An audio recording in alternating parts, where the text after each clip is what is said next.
My caramel apple dump cake recipe is easy and delicious. With just 4 ingredients and a few extra ones for more flavor, you can make an amazing old-fashioned cobbler that's the perfect dessert for fall or any time of the year. Let's go over the ingredients. For a 9x13 baking dish, you will need 2 20-ounce cans of apple pie filling, 1 12.25-ounce jar of caramel sauce, 1 15.25-ounce box of white cake mix, and 2 sticks of butter.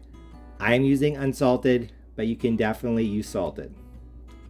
Like I said, you only really need those 4 ingredients, but if you want to take your dump cake to the next level, then I suggest also adding half a teaspoon of cinnamon, half a teaspoon of ginger, an eighth of a teaspoon of nutmeg, an eighth of a teaspoon of salt, and 2 tablespoons of lemon juice. We have everything we need. I already used some of the butter to grease the pan, but before we get started, I'm going to put my butter back into the refrigerator so it stays nice and cold. You'll see why in a bit. Hence the name. The first step in this recipe is to literally dump the apple pie filling into the baking dish. So here, I'm just gonna take my cans of pie filling and literally just dump them in, and then use my spatula or a spoon to spread everything out equally. The pie filling is now spread out pretty evenly. It doesn't have to be perfect though. This recipe is easy. If you are just sticking to the 4 base ingredients, you can skip this step, but I highly recommend adding a few other things. So I'm going to start off with some lemon juice. Use this spoon to help distribute it actually. A little bit of lemon juice is going to really bring out the apple flavor. In a lot of recipes, salsa, different sauces, a little bit of acid like vinegar or lemon juice or whatever the recipe is, something sour or tangy makes the flavors pop. And I think that adding a little bit of lemon juice to this caramel apple dump cake cobbler, just like to my blackberry cobbler or strawberry cobbler, will help make it more flavorful. Now for the spices. Like I said, half a teaspoon of cinnamon, half a teaspoon of ginger, and a 1/4 teaspoon of nutmeg. Even though there already are spices in the pie filling, I think that adding a few more will just make it that much better. Let's try to sprinkle everything in as evenly as possible, but once again, perfection is not required. I made a similar recipe a couple years ago, but without the caramel, and I added a 1/4 cup of light brown sugar. I thought about doing that, but I think it would be too sweet with the brown sugar and the caramel. So if you absolutely love brown sugar, maybe 2 tablespoons. Or if you just really love it and you're okay with something that's a little bit sweeter, a 1/4 cup. But like I said, I think that would probably make this too sweet. Now I'm just gonna try to mix everything in. Once again, perfection is not required, just try to distribute everything as evenly as possible. Now that everything is mixed together and distributed evenly, it's time for the caramel. Like I said, I have a jar that's 12.25 ounces.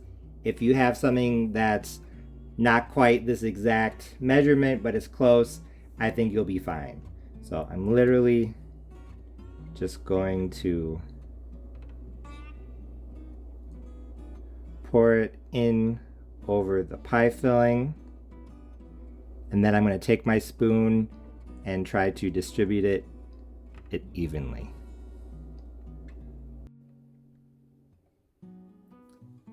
It's already pretty well distributed already, but I'm just gonna take my spoon and smooth it out like this. Just a little bit. Now that the caramel sauce is spread out, I'm gonna add another optional ingredient. I'm gonna take my 1/8 of a teaspoon of salt and I'm just gonna sprinkle it on top of the caramel. I think a little bit of salt is gonna help bring out the flavor and also balance out the sweetness. So I think this will be a good addition to the dump cake. If you want salted caramel, you could probably do up to maybe 1/2 of a teaspoon, but I wouldn't do that much, honestly, unless you want a salted caramel apple dump cake. I think 1/8 to 1/4 of a teaspoon of salt is enough to help balance out the flavors without making it taste salty. Now that the bottom part of the dump cake is done, it's time to work on the top. So here I have my box of cake mix, and just like with the pie filling, I'm literally just going to dump it in. So just going to hold it over and literally just shake it as I move it over the baking dish. Like I said, I'm using white cake mix. I think you could use yellow as well. White or yellow are usually the most neutral flavored, but if you want to try something different, I think a spice cake mix would be good with this. If you want to try something else, I'm curious how chocolate would turn out. So if you make this recipe at home and you use a different type of cake mix from what I'm using, please let me know in the comment section below. I'd like to know what you thought about how it turned out. Now I'm going to take a fork and I'm just going to pass it over the top of the dump cake to spread out the cake mix. Notice I'm not mixing, I'm literally just gliding the fork over the top, smoothing everything out, breaking up any lumps that I see. So the dump cake, you do not want to mix. It's very important that you have layers in your dump cake cobbler. So we literally are just dragging this across the top without mixing and without pressing down until everything is evenly distributed as much as possible, but without obsessing over perfection. Now that the cake mix is evenly spread out across the top and I'm preheating my oven to 350 degrees Fahrenheit, it's time to add the butter to my caramel apple dump cake. This is probably the most time-consuming part of the recipe, but arguably the most important. So here I have my butter. What I'm going to do is I'm literally just going to cut it into very thin slices. So probably in each tablespoon, 4 to 6 slices if possible. Just very thin, and I'm going to lay these pads of butter across the top.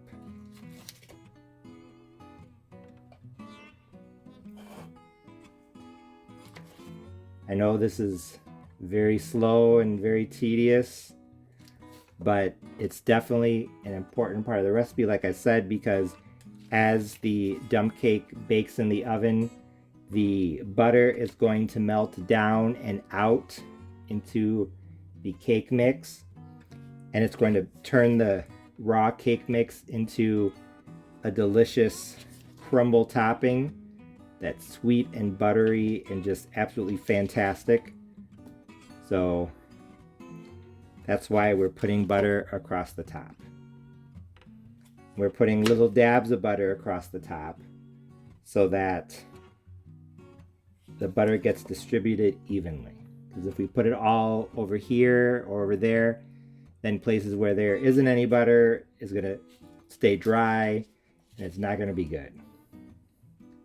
So when you place your butter on top of the cake mix, you don't want to put the pads literally right next to each other. I would say maybe 1/8 of an inch, 1/4 of an inch apart, something like that. I have 1, 2, 3, 4, 5, 6 tabs of butter in a column. So that should give you an idea of how close to put them. I know on YouTube some people make dump cakes by melting the butter and pouring it over the top. You could do that, it is faster, but I think you would run the risk of accidentally pouring it all over here and none over there. So then some of your cake mix would be dry. I had a viewer on one of my videos say that she did it that way and she felt like, just like I predicted, it would turn out kind of dry, and she did it my way and she didn't have any dry spots. So I think it might be worth taking the time to do this. Someone also suggested maybe freezing the butter and then grating it on a cheese grater, then sprinkling that over the top, but I think I remember reading that one of my viewers did that as well and it didn't turn out as he would have liked, so we might have to do it the long way. I say just think about it this way. You don't have to roll out any pie crust. Really don't have to measure much. So putting the butter across the top, if that's the hardest part of the recipe, I guess it's not too bad. So I am going to finish doing this. Notice if you miss any spaces, you can just go back and fill in where you need to. Not a big deal. So I'll finish this and then I will bring you back. As you can see, I just finished laying the sliced butter across the top of the cake mix. I used almost all 2 sticks of the butter. Sometimes I can do it in 1.5 sticks, but you definitely need to use a good amount of butter or else you're gonna have dry spots. One thing I did want to mention is that slicing the butter into thin pads is very difficult, if not impossible, if your butter is soft. So that's why at the beginning of the recipe video, I said, make sure your butter is in the refrigerator and that it's kept cold until you get to this part of the recipe, because if not, this is going to be extremely difficult. Now I'm going to put my dump cake into a 350-degree oven, uncovered. I will let you know for how long. I just pulled my caramel apple dump cake out of the oven. It was in at 350 degrees Fahrenheit, uncovered, for 1 hour, 60 minutes.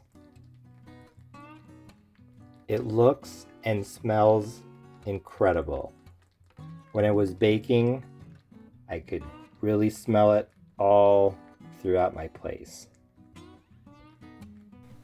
As you can see, the dump cake looked absolutely delicious. It was perfectly golden brown with some of the caramel and apple filling bubbling up and hinting at what was below. Although I wanted to dig in right away, it was getting kind of late, so once it cooled down, I put it into the refrigerator and then dug in the next day. I let it sit out on the counter for about an hour so that it could come a little bit closer to room temperature, and then I cut the first slice. And when I took the first bite, there was no doubt that my caramel apple dump cake recipe was a big success because it was absolutely delicious. First off, the flavor. Honestly, I thought it was going to be too sweet and it wouldn't have much flavor at all, but I was pleasantly surprised. It had a lot of apple flavor with a good amount of caramel flavor in the background as well, kind of like a caramel apple. I think the little bit of lemon juice and the extra spices, the cinnamon, ginger, and nutmeg that I added helped to accentuate the apple flavor. So even though they're not required for this recipe, I highly recommend adding them because they definitely, like I said, brought out the apple flavor. Although I wasn't sure how the caramel would be, it actually turned out to be a very nice addition to the flavor profile. I think that the 2 tablespoons of lemon juice I mixed in with the apple pie filling, along with a little bit of extra salt that I sprinkled on top of the caramel sauce before sprinkling over the cake mix, helped to tone down the sweetness. Like I said, I didn't think that the apple or caramel flavor dominated this. I thought that they were balanced perfectly, and now that I'm holding up the first slice to the camera, you can see that the filling definitely had apples and caramel in the perfect ratios. What I really liked about this was the texture. I really liked how the caramel added a softness in the background that combined very nicely with the softness in the apple pie filling and the crispy, crunchy crumble topping.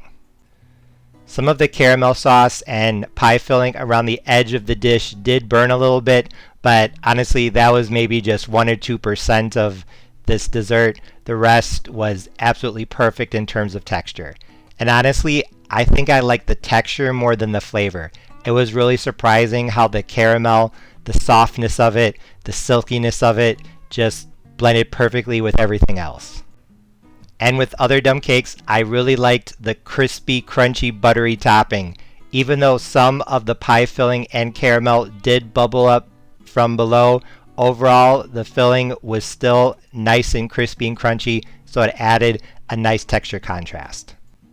Even though in some of my first dumb cake recipe videos I say that the crumble topping had an overwhelming buttery flavor and that some people might not like it, I think the butter worked very well in this along with the caramel. So even if you're not a butter fan, you're not crazy about it, I still think you'll like this.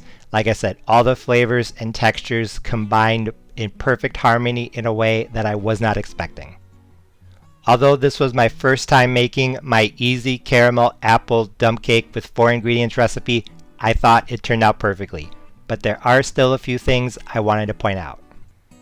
Like I said, I used a white cake mix. I think a white or yellow cake mix with a neutral flavor would probably be best, but I definitely could see a spice cake mix working out in this, maybe even a lemon. So as I said earlier in the video, if you experiment, let me know how it turns out. If you want to take this to the next level and build on the fall flavors, you might want to add some pecans, but honestly, I think even though some extra crunch would be nice, I think this was perfect as it was, and sometimes less is more. One thing I am curious about is tweaking the type of caramel sauce. I think butterscotch made from brown sugar would be very nice in this, so if you have butterscotch sauce, I think using 12 ounces of that might be a nice way to change up the recipe. And speaking of brown sugar, I am very curious how adding a 1/4 cup of light brown sugar would change this recipe. I don't think now that I've made this, it would make it too sweet. Maybe it would, maybe it wouldn't. So if you tweak the recipe and add some brown sugar, let me know what you think.